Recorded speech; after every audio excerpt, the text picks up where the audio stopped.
ibyo ari byo byose wumvishe inshuro nyinshi izina Colonel Muammar Gaddafi rigaruka mu matwi yawe kenshi. Wumvise se ko yari umugabo washakaga iterambere rya Afurika, avuga yemye adafitiye ubwoba na buke abo bategekaga Afurika babinyujije mu gusahura no gushyiraho abayobozi bashatse.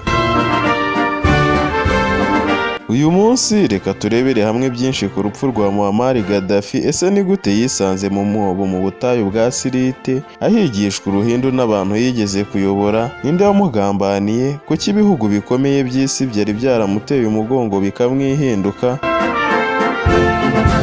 Jye tugiye kubana, nitwa Thierry Arenigena, bahaye ikaze. Hashize iminsi mike gusa umujyi wa Tripoli ufashwe, Muammar Gaddafi yahungiye mu mujyi wa Sirte kuko kano gace kari kakirimo ingabo nyinshi ze. Nyuma y'ukwezi kurenga barwana, akanama k'umutekano ka ONU kemeje umwanzuro w'1973 watangaga uburenganzira bwo gushyiraho akarere katagwamo indege za gisirikare muri Libya hagamijwe kurinda abaturage. Ibi byahaye icyuho ibihugu byari biyobowe na Leta Zunze Ubumwe za Amerika, Ubufaransa, Ubwongereza ndetse n'abandi banyamuryango ba NATO mu gutangira igitero cyo mu kirere kuri Libya. Intego yabo nk'uko babivugaga ngo yari ugukumira ko Gaddafi yica abaturage be, ariko hari n'abandi bavugaga ko hari inyungu za politiki n'ubucuruzi cyane cyane zijyanye n'amavuta na peteroli Libya yari ifite. Ku itariki ya 20 Ukwakira mu 2011, nyuma y'amezi arenga 8 y'intambara, Gaddafi yafatiwe mu mujyi wa Sirte aho yari yihishe. Inyeshyamba zaramufashe zimukubita zimusuzuguye cyane, hanyuma ziramurasa. Amashusho yafashwe n'abantu bari aho yerekana Gaddafi yasigaye mu muhanda atabaza, yambaye imyenda yuzuye amaraso. Gaddafi yarasiwe hafi y'ikirundo cy'imizigo nko mu mwobo yihishagamo, yicwa mu buryo bw'amarorerwa. Hari abavuga ko yapfuye kubera kuraswa mu gihe cyo kumufata. Ibyo byose byakurikiwe n'ubwumvikane buke n'imyigaragambyo mu rwego mpuzamahanga kubera uburyo umuyobozi w'ikirangirire nk'uriya yishwe mu buryo budaha agaciro ikiremwamuntu. Umurambo wa Gaddafi wajyanye mu gace ka Misrata ushyirwa muri firigo nini, aho abaturage bemerewe kuwureba kugeza ku wa 24 Ukwakira mu 2011, ndetse amashusho menshi yagaragazaga cyane umubiri we wuzuye amaraso menshi ndetse wakomeretse cyane mu mutwe no ku nda. Icyemezo cy'uko yapfuye cyatangajwe saa 4:30 z'amanywa ku isaha yaho. Wari minisitiri w'inzibacyuho Muhammadu Jibril yavuze ati, twari tumaze igihe dutegereje iki gihe. Muammar Gaddafi yapfuye. Muammar Gaddafi yapfiriye hafi y'ibitaro, apfa afite ibikomere by'amasasu. Raporo ya muganga yerekanye ko bitashobotse kumenyekana ko amasasu yaturutse ku barwanyi ba NTC cyangwa ku basirikare ba Gaddafi.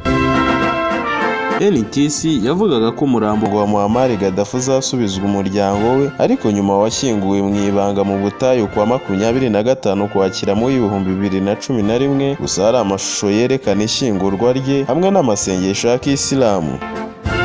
Umuyobozi wa Libya yavuze ko Gaddafi atagombaga gushyingurwa mu irimbi ry'abayisilamu cyangwa ahandi hantu hazwi kugira ngo hatabaho guhungabanya umutekano. Amerika yemeje ko drone yayo ariyo yateye igitero cya nyuma cyafashije mu ifatwa rya Gaddafi. Nyuma Perezida Obama yavuze ko ibi birangiye ari iherezo ry'ubutegetsi bw'igitugu. Ibihugu by'amahanga byatanze inkunga y'igisirikare ariko ntibyifuje kugira uruhare rugaragara cyane ku rugamba kugira ngo abaturage ba Libya boye kumva ko yazanyweho n'amahanga. Nyuma y'urupfu rwa Gaddafi, Libya yahise ijya mu rungabangabo. Leta ya Gaddafi yari igizwe nawe ku giti cye, nta nzego zikomeye zasigaye zishobora gusimbura ubuyobozi. Ibi byatumye imitwe yitwaje intwari ifata ubutegetsi butandukanye mu bice by'igihugu. Ibikorwa bya gisirikare birakomeza, n'ubu Libya ntiragira ubuyobozi bumwe bwemewe na bose.